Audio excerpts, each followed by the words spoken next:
Perkenalkan, nama saya Putu Tara Sri Adnyani, NIM 19011016. Di sini saya akan menjelaskan tentang latar belakang dari makalah kami. Persaingan dalam dunia usaha yang semakin kompetitif tersebut mengharuskan manajemen perusahaan dituntut untuk memiliki kemampuan dalam meningkatkan dan melaksanakan kegiatan-kegiatan yang menyangkut perencanaan dari tujuan perusahaan di masa yang akan datang, serta penjabarannya menjadi tujuan yang realistis. Untuk mencapai tujuan tersebut, maka perusahaan memerlukan manajemen yang baik agar melaksanakan fungsi manajemen dengan baik. Baik, selanjutnya, pencapaian laba dari volume penjualan yang tinggi selalu menjadi tujuan utama dalam perusahaan. Karena laba merupakan salah satu aspek bagi perusahaan untuk dapat mempertahankan kelangsungan hidup perusahaan, serta melaksanakan rencana pengembangannya. Salah satu cara meningkatkan volume penjualan dapat dilakukan dengan pemasaran, dan salah satu faktor yang membuat suksesnya sebuah pemasaran adalah perencanaan dan evaluasi anggaran demi mencapai laba yang optimal. Selanjutnya, penyusunan anggaran ini diperlukan untuk semua jenis usaha. Tanpa anggaran, suatu perusahaan akan menghadapi kesulitan dalam menjalankan operasinya. Dalam penyusunan anggaran dapat dilakukan dengan peramalan penjualan terlebih dahulu.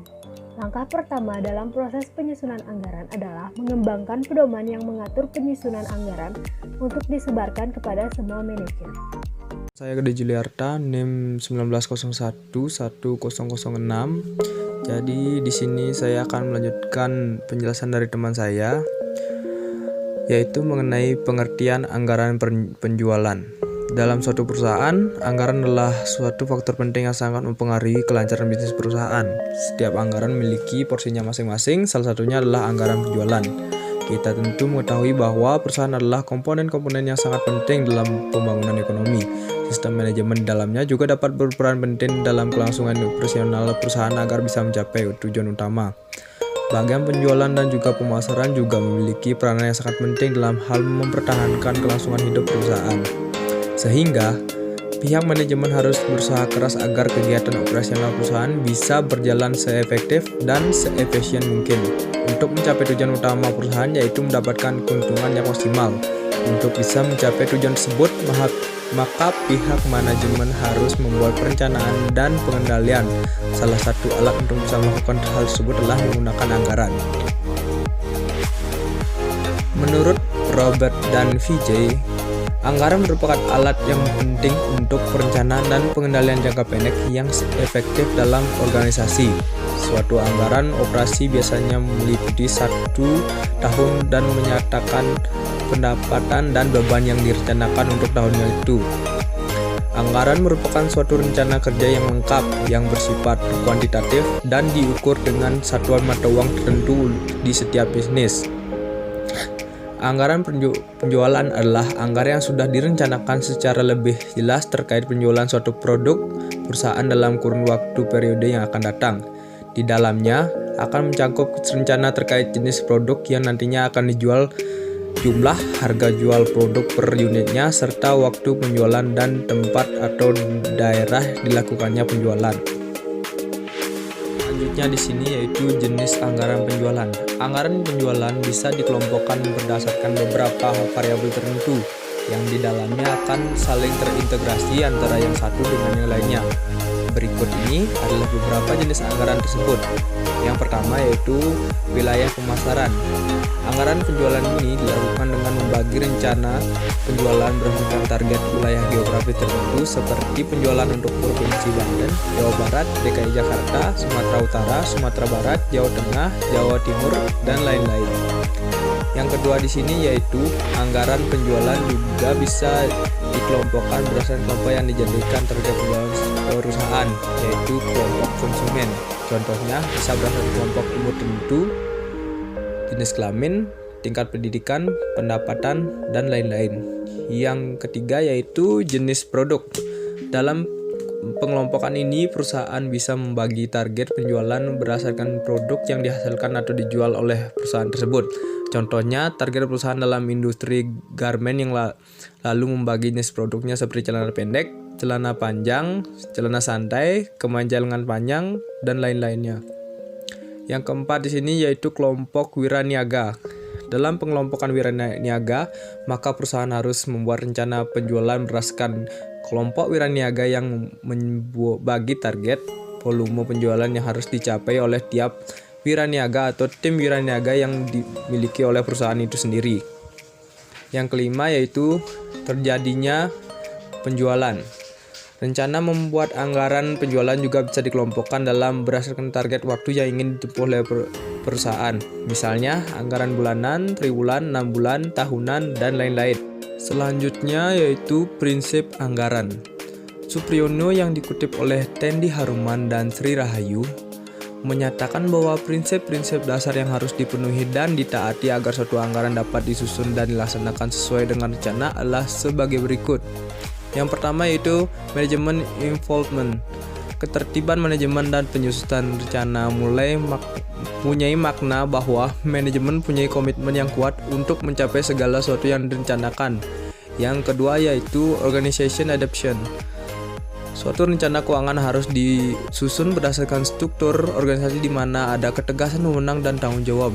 Yang ketiga yaitu responsibility accounting. Agar rencana keuangan dapat dilaksanakan dengan baik, maka harus didukung dengan adanya suatu sistem responsibility accounting yang polanya disesuaikan dengan pertanggungjawaban manajemen keuangan perusahaan. Yang keempat, full communication. Suatu perencanaan dan pengendalian dapat berjalan secara efektif apabila antara tingkatan manajemen mempunyai pemahaman yang sesama tentang tanggung jawab dan sasaran yang akan dicapai. Yang kelima yaitu reward and punishment. Manajemen harus melakukan penilaian kinerja manajer berdasarkan perencanaan yang ditetapkan. Jadi, manajer yang kerja di bawah atau melebihi standar harus diketahui sehingga pemberian reward and punishment menjadi transparan. Baik, perkenalkan nama saya Polna Yonsi, NIM 19011015. Di sini saya akan menjelaskan tentang periode anggaran penjualan. Periode anggaran penjualan dibagi menjadi dua, yaitu penjualan jangka panjang dan penjualan jangka pendek. Penjualan jangka panjang merupakan anggaran penjualan yang waktunya sesuai dengan rencana perusahaan. Umumnya anggaran ini ditentukan dengan jumlah tahunan. Yang kedua, jangka pendek. Anggaran penjualan jangka pendek merupakan anggaran yang periodenya mencakup 12 bulan atau 1 tahun, lalu biasa diperjelas lagi menjadi triwulan atau bulan. Selanjutnya, faktor-faktor yang mempengaruhi penyusunan anggaran penjualan. Yang pertama, faktor pemasaran. Yang kedua, faktor keuangan. Yang ketiga, faktor ekonomis. Yang keempat, faktor kebijakan perusahaan. Yang kelima, faktor perkembangan penduduk. Yang keenam, faktor kondisi politik, sosial, budaya, pertahanan dan keamanan. Yang ketujuh, faktor teknis. Dan yang kedelapan, ada faktor lainnya. Selain kedelapan faktor di atas, terdapat dua faktor lainnya yang mampu mempengaruhi penyusunan anggaran penjualan perusahaan, yaitu yang pertama, faktor internal. Dalam hal ini, faktor internal mencangkup penjualan pada tahun sebelumnya, kebijakan perusahaan terkait masalah penjualan, kapasitas produksi dan potensi perluasan, tenaga karyawan, modal kerja, serta fasilitas lain yang mampu menunjang operasional perusahaan. Yang kedua, faktor eksternal. Faktor eksternal mencangkup kondisi persaingan di pasar, posisi perusahaan dalam persaingan tersebut, tingkat pertumbuhan masyarakat, elastisitas permintaan pada barang yang diproduksi, serta berbagai kebijakan pemerintah. Selanjutnya, prosedur penyusunan anggaran penjualan. Dalam penyusunan anggaran penjualan ini mencangkup tujuan perusahaan, strategi perusahaan, serta peramalan penjualan. Untuk lebih jelasnya, ada beberapa langkah dalam penyusunan anggaran penjualan yang dikemukakan oleh Gunawan Adi Saputro pada tahun 2021, yaitu yang pertama, penentuan dasar anggaran. Yang kedua, penyusunan rencana penjualan. Sekian video dari kelompok kami ucapkan terima kasih. Om Santi Santi Santi Om.